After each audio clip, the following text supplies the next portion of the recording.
Why couldn't she stop tugging at the sleeve? Why now of all mornings?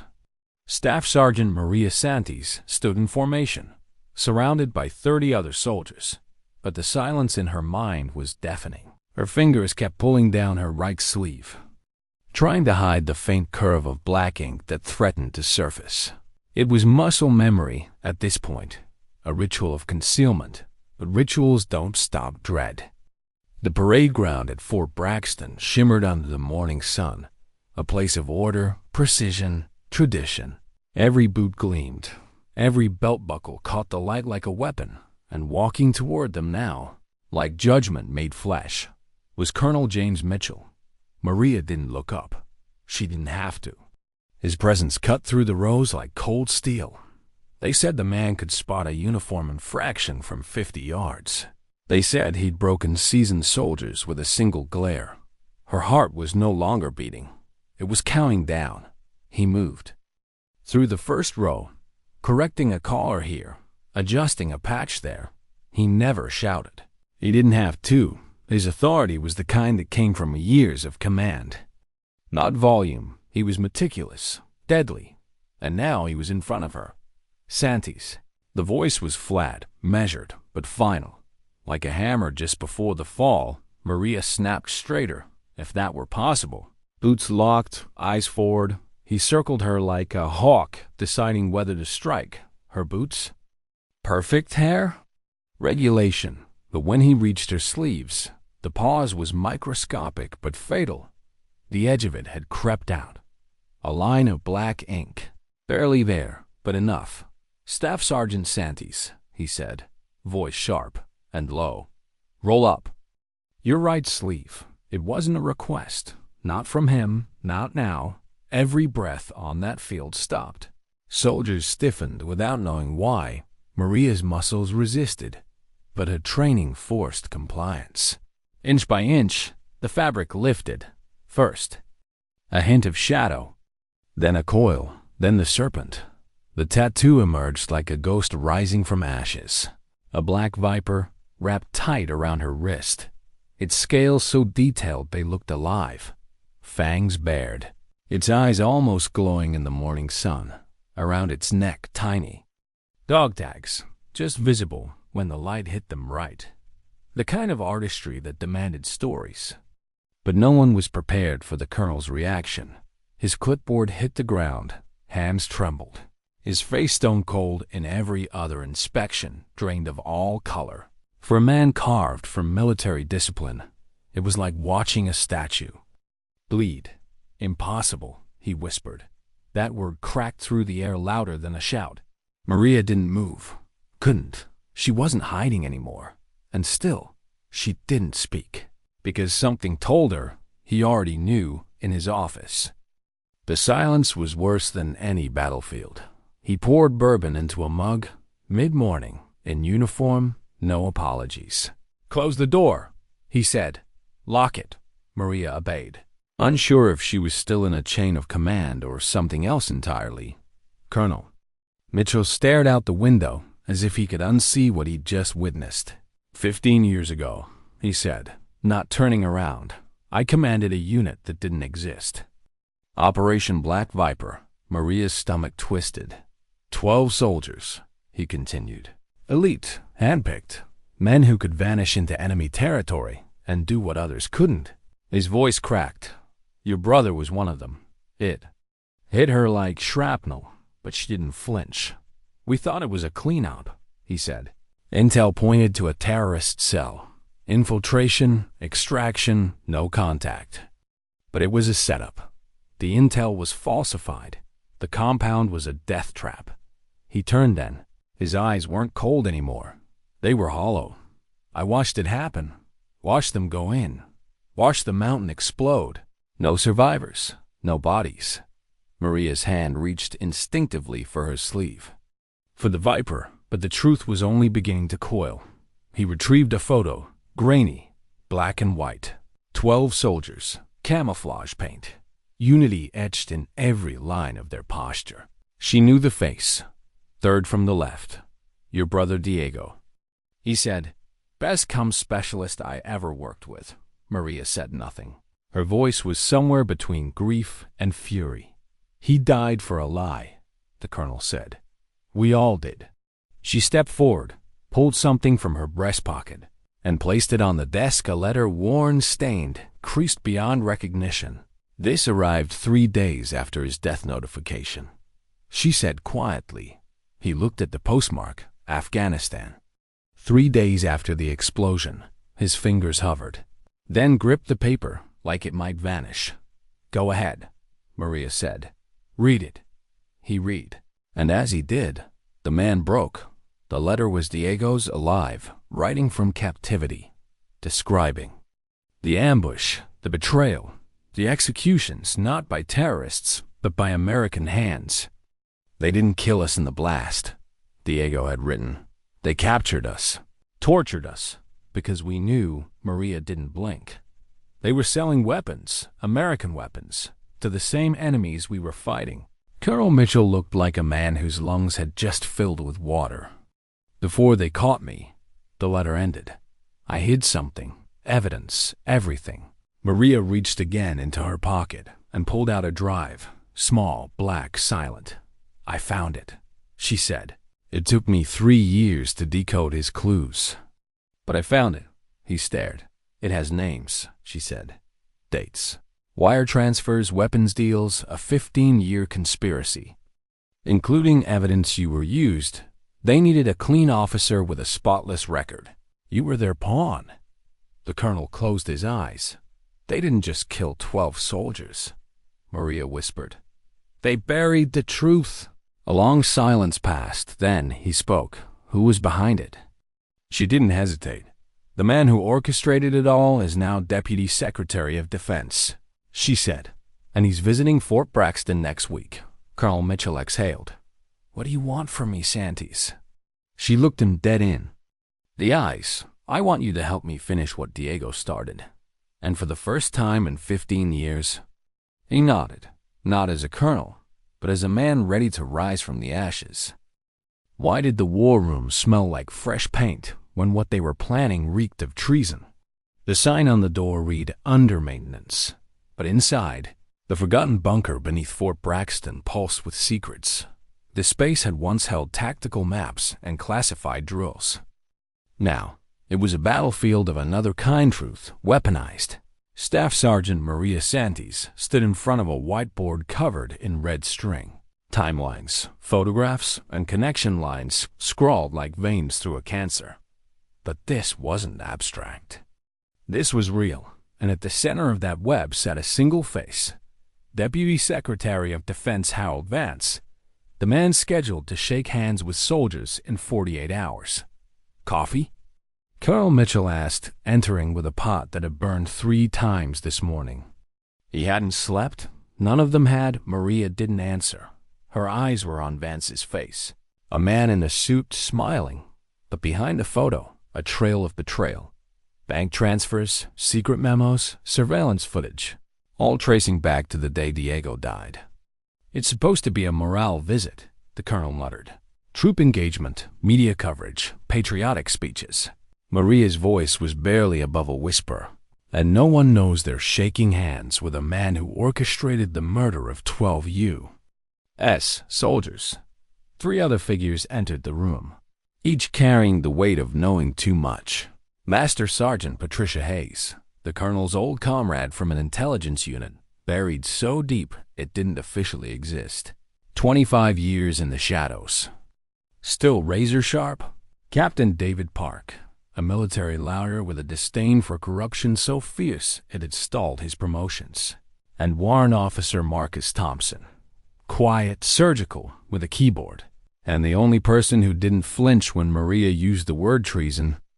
"The drive is legit," Park said, reviewing Diego's encrypted files for the 100th time. Cross-verified against multiple sources, weapons deals, off-the-book shipments. Encrypted comes, it's a kill list, not just a kill list. Hayes added, a ledger, 15 years of blood money. Thompson didn't look up from his laptop. "I traced the routing numbers, shell accounts, offshore laundering. But the real smoking gun? Live footage of arms being handed to the same insurgents we were deployed to fight. Maria clenched her jaw. All this time, all these bodies. So how do we get it out? Hayes asked. Captain Park shook his head. Chain of command is a no-go. Internal affairs is compromised. We leaked this the wrong way, and it dies in a black file drawer. I might have something, Thompson said, slowly. Vance's visit is being live-streamed across the base. Internal broadcast, PR stunt. If I can hijack the feed. The room stilled. You're talking about interrupting a live military transmission to air treason charges against the Deputy Secretary of Defense? Park asked. Thompson nodded. Maria's eyes didn't blink. We do it. We let every soldier, every family watching, see the truth. Colonel Mitchell rubbed his temples. Hijack the feed. Expose the evidence. Trigger an external investigation before they can erase us. It's risky, Hayes warned. Vance doesn't move without muscle. My contacts say he's doubling security. Private contractors, not military. Ghost outfits. Maria felt it in her spine, because people like Vance never played fair. They know, she said. Or they suspect. That's why he moved up his departure time. He's flying out right after the ceremony. No dinner, no tour. Just in and out. We've got a 3-hour window. Thompson calculated aloud. That's all. Park stood. Then, we need to survive for 3 hours after showing the world his crimes. The colonel looked at each of them in turn. No backup, no reinforcements, no guarantees, silence. And then Maria spoke. This isn't about survival. This is about Diego, about Rodriguez, Chun. The ones who didn't come back. Her hand rested over the viper on her wrist. They didn't die in a firefight. They were sacrificed. And if we stay silent, we let it happen again. No one argued.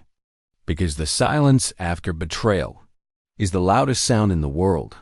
That night, Maria found herself outside, beneath the weight of a Texas sky. She hadn't cried in years. She'd forgotten how, but her knees shook now. 15 years. 15 years of half-truths, of sterile memorials and folded flags. The world told her to move on, be proud, forget. But forgetting was never an option. She thought about the letter. Diego's handwriting steady even as he faced death. Don't trust anyone in uniform until you're sure they're clean. She thought about how his words had survived him, how his voice still guided her through the fog, and she thought about what came next. The next morning, the bunker buzzed like a launch pad. Thompson had hacked into the internal systems, built redundancies, created a backdoor trigger on Maria's Phone 1 press, and the whole broadcast would shift. Park had drafted documentation, evidence chains, legal summaries, statements. Their final defense, should they live long enough to use it. Hayes had coordinated with quiet allies inside the FBI. The moment the broadcast aired, field agents would act. If the signal went through, if they weren't killed first. Colonel Mitchell stood in the center, more commander now than ever. Once we press the trigger, it's open war. No rules, no shields. He looked to Maria. This was your brother's battle, he said. Now it's yours. Are you ready? She didn't answer right away. Her hand traced the raised ink on her wrist. The black viper etched into skin, memory, blood. When Diego was little, she said softly, he used to say that truth is like a snake. No matter how deep you bury it, one day it comes crawling back. She looked each of them in the eye. Tomorrow we set it loose. They nodded. No ceremony, no salute. Just a shared breath in the quiet before detonation. What no one noticed, what none of them knew, was that 3 days earlier, a small surveillance device had been planted in the ventilation shaft. Across the base, inside a heavily guarded room, Harold Vance was already listening and smiling. Because he'd just learned exactly how they planned to betray him, and he was ready. What happens when the hunter knows the trap is coming and sets his own? 48 hours later, Fort Braxton woke to flags, brass bands, and the polished gleam of ceremony. The base was dressed like a movie set, clean lines, perfect timing, smiles that didn't reach the eyes, but underground. in the sealed war room no one was supposed to know about. Maria Santis loaded a 9mm sidearm with calm precision. She wasn't dressing for parade. She was dressing for war. "Timeline's locked," said Thompson, fingers flying across his keyboard. His screens reflected data like glowing threats. "We've got a 22-minute window between the welcome address and the base tour. That's when we strike the feed. Security feed, press pool, internal stream, all will flip?" Colonel Mitchell asked, voice flat. "All of it," Thompson replied. "Every screen, every device, even the base mess hall." Captain Park was reviewing the flash drive for the last time. "Evidence chain is clean. Metadata holds. Anyone who sees this can't deny what they're watching." Maria nodded once, silently, but Hayes' voice cut through the readiness. "We have a problem." Everyone turned. "My contact in the FB, she just went dark. She was supposed to confirm her arrival an hour ago. Her phone's off. Her backup line's been disconnected." Park froze. "They're moving." Mitchell swore under his breath. Thompson's fingers didn't stop.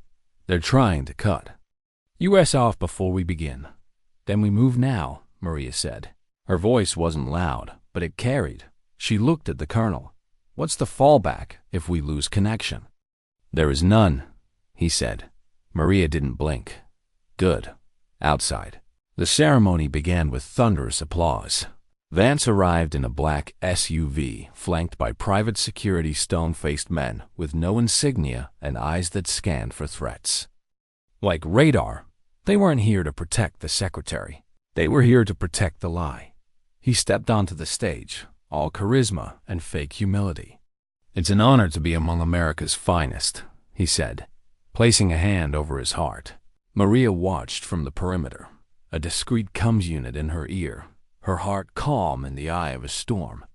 "Commence stream in 60, Thompson whispered. "Final check." "Ready," Park replied. "Ready," Hayes echoed. The colonel's voice cut through. "God help us." Maria's hand moved to her phone. One press. A digital heartbeat. It began. The screen behind Vance flickered. Applause wavered. Then came silence, and then came Diego. Grainy footage pulled from old helmet cams and encrypted drives flashed across every screen. A squad entering a compound, laughing, focused, alive, then fire, screams, smoke. A mountain collapsing. Audio played. A soldier's voice, broken, whispering, "We're not fighting terrorists. We are the target." The intel was a setup. It was our own.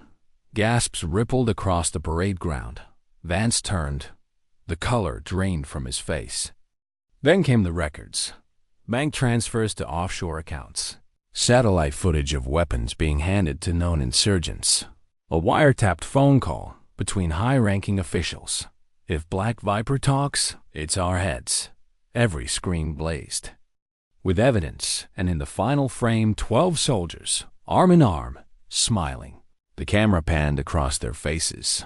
Third from the left, Diego Santis, and finally, a still photo of Maria's tattoo, the Viper, wrapped in silence no more. Chaos erupted. Military police surged forward. Vance shouted into his radio, "Cut the feed now." Thompson's voice came through comms. "They're in the system, trying to kill the signal. Hold them off." Maria said, "Give me 60 more seconds." But they didn't have 60. 2 gunshots rang out somewhere near the control tower. Maria turned. "Go dark," she whispered, and ran.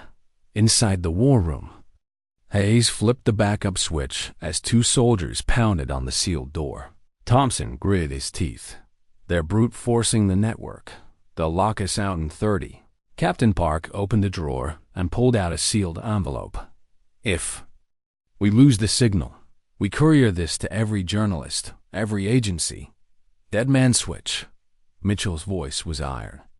"No one leaves that stage alive with this buried. Not this time." Maria ducked between hangars, breath ragged. Vance's men were on her tail. She had one mission left. Finish it.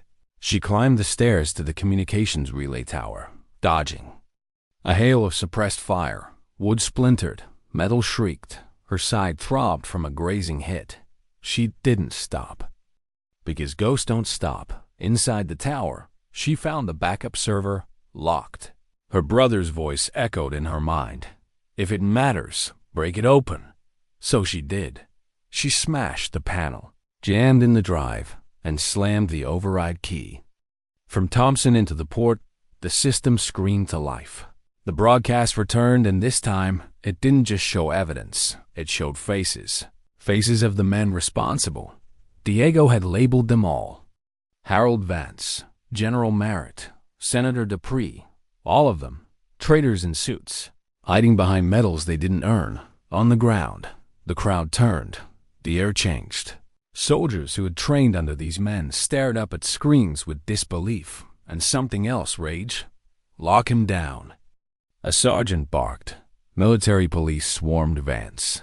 His private security pulled weapons too late. They were outnumbered by soldiers who had just discovered who really killed their brothers. The crowd wasn't cheering anymore. It was remembering. Maria limped back down from the tower, blood running down her arm. Sweat soaked through her shirt. Colonel Mitchell was waiting for her at the perimeter.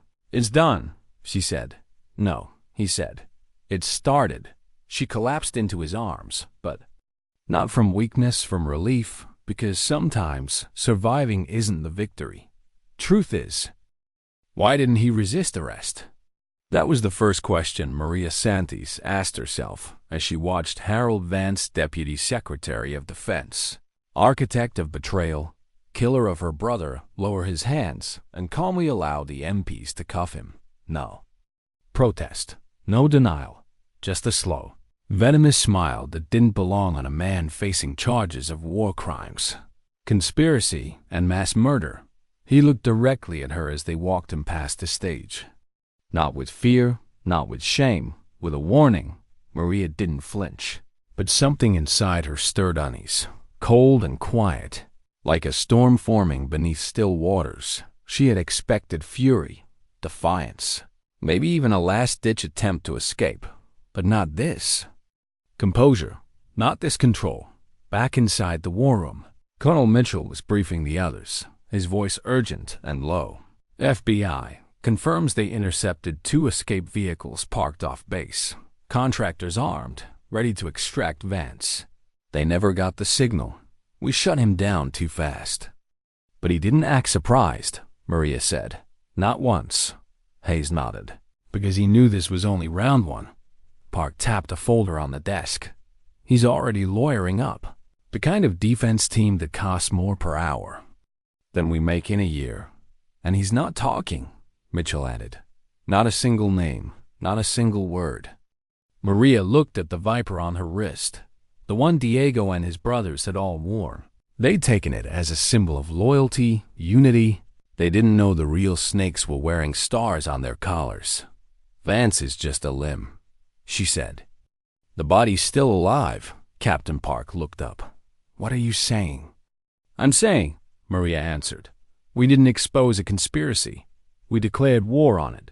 Later that evening, the base was locked down. Reporters camped outside the gates. The Pentagon released a sterile press statement. An internal investigation has been launched into misconduct allegations. The Department of Defense takes these matters seriously. That was all. No mention of Black Viper.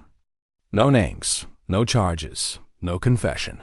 The story was being scrubbed in real time. Maria watched the broadcast from the colonel's office, the same room where everything had started, where truth had begun to breathe again. She turned to him. They're going to bury it. He didn't argue. They'll redact, deny, deflect, she said. Turn it into a rogue case, a bad actor, not a system. He sipped his bourbon. That's how they survive. A long silence passed. Then Maria reached into her bag and dropped another flash drive onto the desk. Mitchell raised an eyebrow. I made copies, she said. One stays here. One goes to Park's contact at DOJ. One's already in the hands of an investigative journalist who doesn't scare easy. He smiled. You're your brother's sister. No, she said. I'm not. He had hope. I have work. The next morning, Maria drove to the tree, the one Diego had referenced in his letter. The old oak outside their childhood home, where he used to bury toy soldiers and scratched maps with an X drawn in red crayon. She knelt beneath its roots and placed a small metal plaque in the soil. It read, "For those who were buried but not silenced." Operation Black Viper to 15 years later, truth survives. She didn't cry, not because she couldn't, but because the fight wasn't over. Not yet. That night, Mitchell met her at the memorial wall. The names of the fallen were carved in stone. Diego's among them. She ran her fingers over the letters, remembering how the first time she saw them, they felt like a lie. Now, they felt like a promise. "I've been reactivated," he said quietly. Maria turned. "What?" "Temporary detail." He clarified. "An internal task force. Pentagon wants it quiet. They need someone to lead it, someone with experience." She narrowed her eyes. "They're giving you a broom to sweep it under the rug." He met her gaze evenly, or a key to open every locked door they've been hiding behind. She didn't answer right away, but when she did, her voice was steady. "Then I'm coming with you." He nodded. There was nothing left to say. Somewhere in Washington, another meeting was already taking place, behind glass doors and coded access. Men in suits stared at a paused video frame, Maria's face, her wrist exposed, the black viper visible for the world to see. "She's not going to stop," one of them said. "Then we don't give her the chance," another replied. "Activate."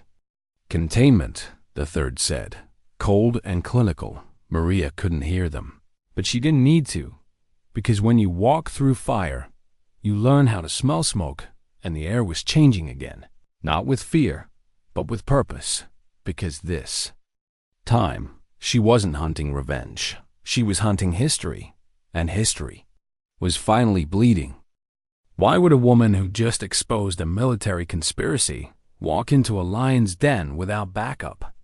That's what Captain Park asked her the moment she stepped out of the SUV in Washington, D.C., in front of a classified Pentagon annex buried beneath a facade of glass and bureaucracy.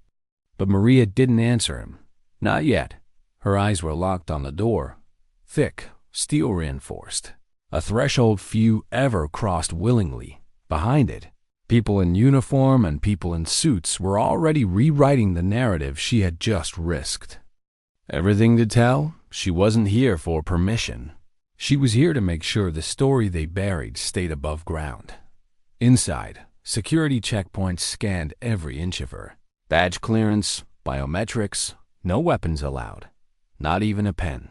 She smiled when they asked if she was nervous. They didn't know what fear was. Not like Diego did.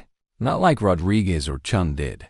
Not like she did every time she saw a folded flag handed to a mother who never got to ask why. No, she wasn't nervous. She was ready. The room they brought her to wasn't a courtroom or a debriefing chamber. It was a performance stage, shiny oak table. High-back chairs, nameplates, and a single mic. At the far end sat 3 men and 1 woman. Civilian Oversight Committee, Internal Affairs, legal observers. Each carried a thin folder marked Operation Black VIPER classified. Each already had their conclusion printed before she spoke. "We're here to assess the validity of your claims," the woman said first. "Not to retry history." Maria leaned forward, her voice razor-sharp. "What part of the history do you want? The explosion? The 12 soldiers buried under it? Or the bank transfers signed by your current Deputy Secretary of Defense?" A pause. They didn't flinch, because they'd seen worse, because they allowed worse. "We're aware of the footage you leaked," one of the men said. "You understand that your method of delivery was unlawful. Hijacking military broadcasts is punishable by court-martial." She stared him down. "So is orchestrating the murder of American soldiers." Another silence, one of them older, glasses perched low on his nose, spoke up. "We're not here to argue ethics. We're here to determine what happens next." Maria exhaled, slow, controlled. Then she placed a small device on the table. Another flash drive. I brought more, she said. Evidence that wasn't in the broadcast, more names, more accounts. And encrypted files Diego hid even from me. They didn't reach for it, because they weren't here to solve anything. They were here to contain it. Meanwhile, across the city, Colonel Mitchell met with a very different group. 2 FBI officials. 1 NSA contact. 1 retired general who'd once led covert operations in Kabul before being forced into silence. They were looking at the same evidence, and unlike the committee, they weren't questioning its truth. They were questioning survival. If you push this further, the NSA rep said, you'll be naming sitting officials, generals, legislators, former presidents. Mitchell didn't blink. We owe it to the 12 who died for telling the truth. The retired general leaned in. And what happens when that truth brings down the building it's kept in? Mitchell stood, then let it fall. Back in the room, Maria was staring at the wall behind the committee. It was lined with framed photographs. Men and women in uniform, smiling, decorated. A few of them she recognized. One of them was Vance. You'll redact this, she said suddenly. You'll sanitize it. You'll remove the names that matter and let some contractor or middleman take the fall. The woman leaned forward. Do you really think the American people can handle the idea that their own military turned on its own? Maria's voice dropped to a whisper. I think the American people can handle anything except a lie. The room froze. Then one of the men closed the folder and stood. Thank you for your cooperation, Staff Sergeant Santis. You'll be contacted. She didn't move, didn't say goodbye. She picked up the flash drive and walked out. Because that's the thing about truth. You can't bury it with politeness. That night, Maria stood on a rooftop overlooking the Capitol. Cold wind, quiet streets, haze. Joined her. No words at first. Then, you think they'll release any of it? Maria didn't answer because she didn't care what they released. She cared what she could. And then her phone buzzed. A message from the journalist she'd given the copy to, running the story tonight. All of it. Sources verified. You might want to lay low. She smiled. Finally, at 10 p.m., the footage hit every screen that couldn't be controlled. Independent networks, pirate streams, military subreddits, encrypted servers within an hour. #Black Viper trended globally within 2.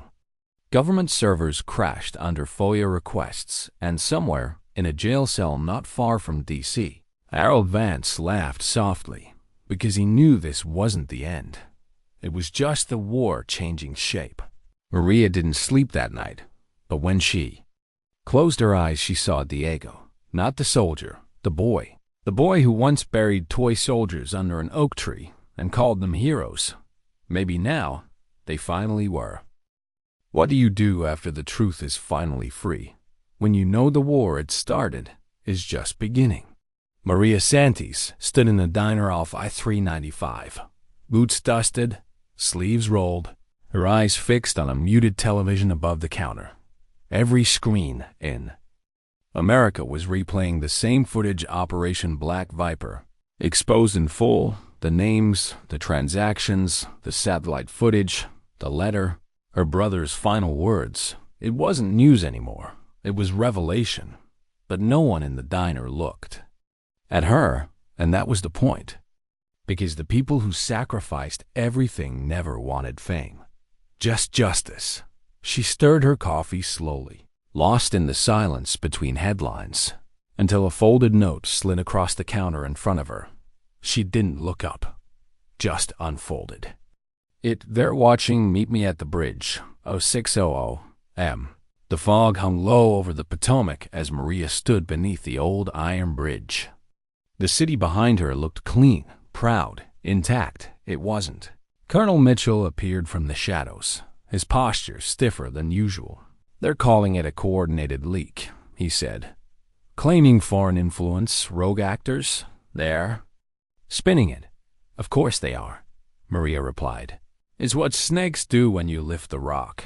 He sighed, handing her a manila folder. New intel, After the broadcast, a whistleblower came forward. Someone inside DIA said black. Viper wasn't the only unit set up. Maria opened the folder. 3 more names. 3 more operations. 3 more graves with stories erased. They've been doing this a long time. She whispered. Mitchell nodded. You struck a nerve, but it runs deeper. Black Viper was just the first fracture, and now it's cracking, she said.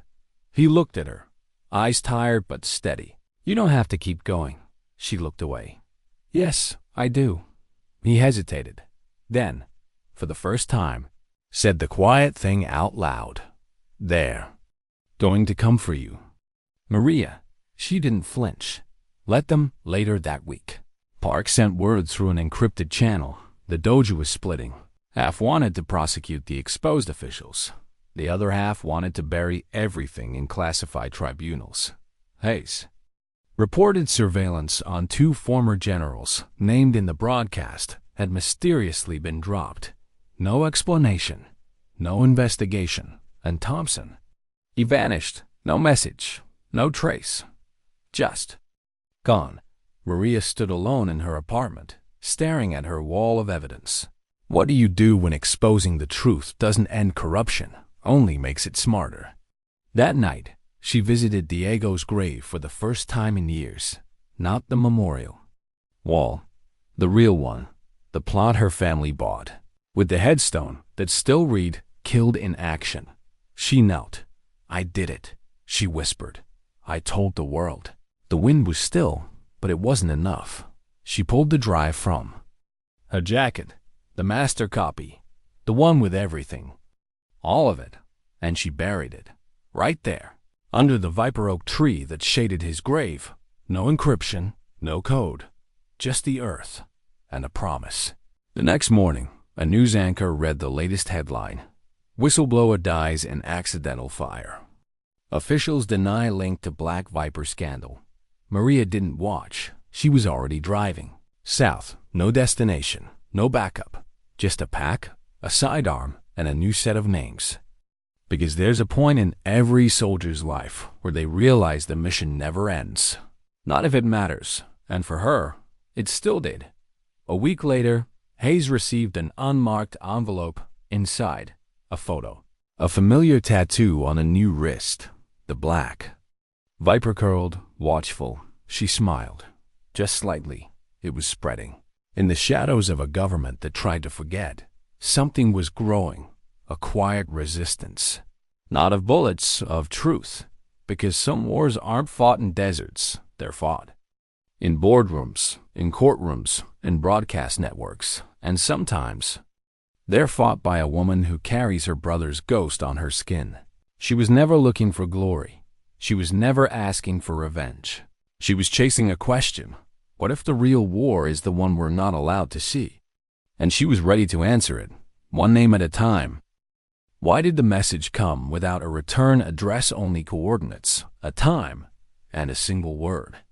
Maria Santos stared at the slip of paper in her motel room for hours. She'd memorized the coordinates before she even realized her hands were shaking. The location? Somewhere in rural Montana, off-grid, no cell towers, no air support. She didn't tell Mitchell. Didn't loop in Hayes or Park if it was a trap. She'd walk into it alone, but if it wasn't, if the impossible was true, then Diego, her brother, the voice behind the Viper, wasn't dead after all. She arrived at dawn, a cabin, weather-worn, hidden in a valley of mist and pine, the kind of place designed to vanish. There were no guards. No fences, just silence. Maria stepped out of the vehicle, every instinct taut. One step, then another. The door creaked open slowly, and a man stepped out. He was thinner, scarred, eyes sunken from years of survival. But she knew him in a way that made her breath catch. Diego, she whispered. He didn't smile. He just nodded. Inside, the cabin was a fortress of information. Maps, drives, paper trails pinned to the walls. You were supposed to be dead, she finally said. He poured water into a tin cup. I was, for them. You let me think I had to. Her voice cracked. I buried you. I know. He sat down across from her.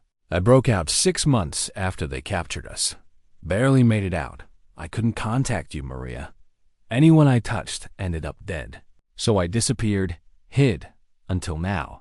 She swallowed. Why now? He slid a folder across the table. It was thicker than any file she'd ever seen. You exposed Vance, he said.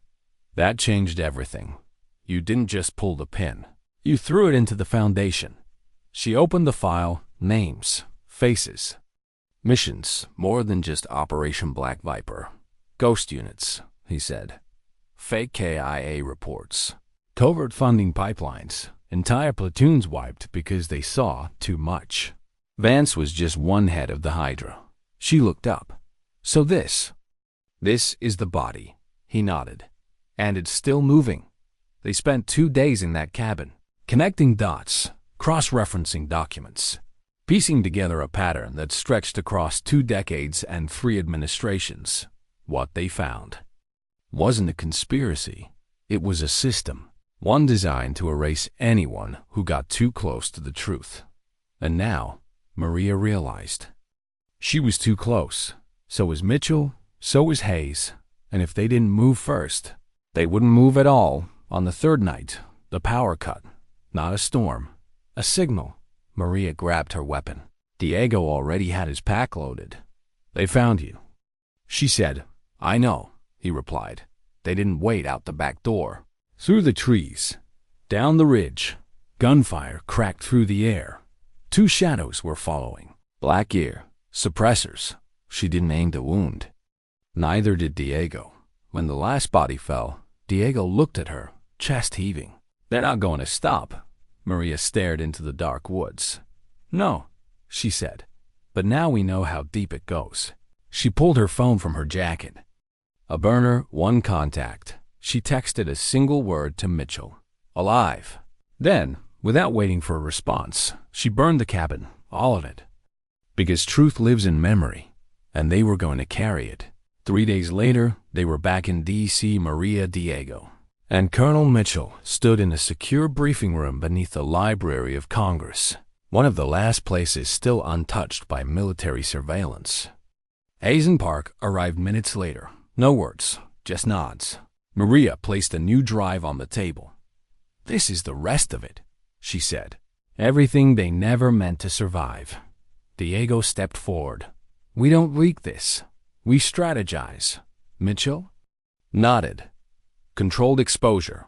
Pressure on key agencies. Congressional oversight. But only through backdoor channels, Hayes added. We build a pipeline, one truth at a time, not a bomb, a current. Captain Park looked at them. This isn't just exposure anymore. It's insurgency. Maria met his gaze. No, she said. It's redemption. Later that night, she stood with Diego on a rooftop, the Capitol glowing in the distance. You still wear it, he said, nodding to her wrist. She turned it over, revealing the Black Viper in the moonlight. I thought it died with you, she said. He pulled up his sleeve, and there it was, his own Viper, faded but intact. We're not dead, he said. No, she agreed. We're just beginning. What happens when the dead rise not as ghosts, but as witnesses? 2 weeks after Maria Santis burned the cabin in Montana, something began to shift.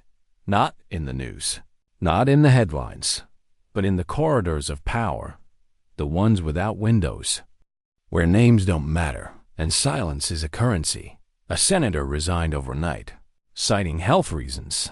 A defense contractor's CEO vanished from public view, his company's stock plummeting without explanation, and in a locked room beneath Fort Meade, a shredded file marked Black VIPER Deep Freeze was reassembled. Maria hadn't fired a single shot since Montana, but the war was unraveling from the inside. She, Diego, Mitchell, Hayes, and Park now operated without designation. No titles, no ranks, just a mission. They called themselves Echo, Cell, a nod to what Diego said once. We're not the voice. We're the echo, but echoes carry. They move silently, built channels, passed files to agents who didn't wear uniforms, journalists, investigators, oversight staffers, and together, they leaked the truth in pieces, not enough to draw the whole. Machine's wrath, but just enough to make it bleed. But then they got a name, one they hadn't seen in the records. Brigadier General Mason Creel, a man whose name never appeared on any command chain, yet whose signature authorized dozens of off-the-books operations, funding black sites, kill orders, including, as it turned out, the original disinformation packet that sent Black Viper into that trap 15 years ago. He wasn't a side player. He was the architect, and according to new intel, he was still active, still protected, still dangerous. Maria stared at the photo of him, gray hair, polished metals, and the kind of face that had never paid for anything it ordered. He's in Virginia, Hayes said. Private security, a state tucked into federal training grounds. You can't get near him without triggering 5 agencies. Then we don't go near him, Diego said. We bring him out. 2 nights later, the broadcast hit a quiet whistleblower channel, an audio recording, grainy old, but unmistakable Creel's voice. Send the Viper team in, burn the site after. No bodies, no questions. The message was anonymous, but its effect was instant. Congressional committees demanded inquiry. Defense officials scrambled to distance themselves, and Creel? He vanished. No security detail, no motorcade. Just gone. Mitchell sat back in his chair, watching the ripples grow. They're folding the pieces inward, he said. Closing ranks. Preparing for scorched earth. Maria didn't flinch. They think we're just voices, she said. But we're witnesses. It happened fast. A car bomb intended for Park's apartment detonated while he was out buying groceries. 2 agents following Hayes disappeared en route to a debrief, and Mitchell's access to internal systems was cut overnight. They were being hunted again, but this time they knew how to hide. This time they had the files, and this time they had Creel's coordinates, courtesy of someone unexpected. A single message from an unknown contact. He's not in Virginia. He's in Belize. Exfil site. Civilian passport. Scheduled flight. 0900 hours. Terminal 3. No signature. Just an attachment. A photo of Creel at a private airfield. Boarding stairs. Maria didn't ask if it was real. She just looked at Diego and nodded. They reached the airport just before dawn. Not to arrest him. Not to shoot him, but to expose him, a camera. Hidden in Maria's jacket streamed everything to their network. Live, unstoppable, Creel saw her before he reached the plane. And for the first time, he looked afraid, not of her, of what she carried. He turned too late. Security didn't stop her. No one did. Because truth moves faster than clearance codes, she spoke. 3 words to the camera as Creel was detained on live feed. Black Viper lives. The footage went viral in 14 minutes. Within an hour, Creel's entire career was dissected online. Whistleblowers surfaced. Retired officers came forward. And for the first time in years, the Pentagon called for a public investigation. Not a quiet one, not sealed, but open. A week later, Maria returned to Fort Braxton. She stood in front of the same parade ground where her story began. Same sky, same silence. But everything had changed. She rolled up her sleeve. The Viper was still there. But this time, she didn't hide it. Colonel Mitchell walked up beside her. They're offering full immunity, he said. For everyone in Echo Cell, she turned to him. That's not what I want. What do you want? She looked out over the empty field. I want their names remembered, not just exposed. He nodded. We'll build it. A year later, a new memorial opened on base. 12 names. No longer hidden above them, a plaque. For the ones ordered to die and the ones who refused to let them be forgotten. Below that, a simple emblem. A coiled viper and a truth that could never again be buried. Because sometimes, justice doesn't come with sirens.